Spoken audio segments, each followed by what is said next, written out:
So Bay Area thrash legends Testament have just released a cover of the Metallica classic Seek and Destroy, and my first response on hearing about it was, why? Well, I'll tell you why.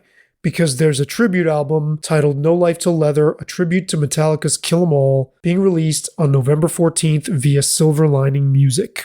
Now, aside from Testament, most notably the album features 4 bands that actually influenced Metallica: Motörhead, Saxon, Diamond Head, and Raven. No Life Til Leather also features longtime Megadeth bassist Dave Ellefson, Tigers of Pantang, The Almighty, and newer artists Tailgunner and Soen.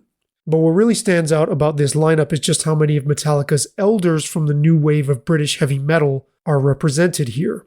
Of course, Testament were essentially Metallica's peers, even though they emerged a little bit after and didn't release their first album until 1987, compared to 1983, which is when we got Kill 'Em All. But over time, they've basically come to be considered a first-wave thrash band right alongside the likes of Exodus, Slayer, Megadeth, Anthrax, and of course Metallica. If we were splitting hairs, we would probably say they were like the thrash 1.2 wave, them and Death Angel and some others who weren't quite there on the ground floor, but were very, very, very close. Or were definitely there in the crowds before they formed bands. But anyway, how do I feel about the song itself?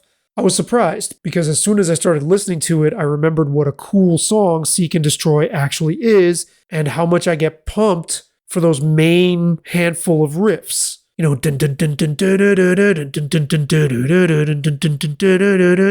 I hadn't realized that I felt that way in a long time because Metallica themselves have just played that song to death, and I had just gotten numb to it.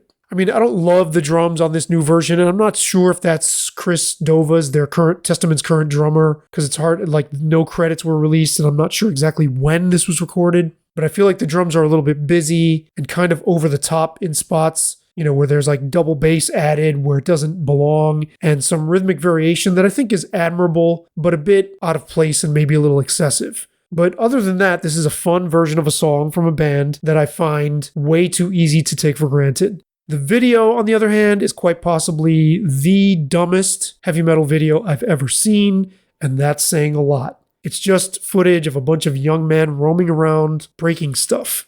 And that's being charitable to the concept, because sometimes they're not even doing that much, and they're just standing there. It's a colossally stupid video that gives heavy metal a bad name, but I'm not going to hold that against the song or against this album, and certainly not against Testament, because I'm guessing they had nothing to do with the video.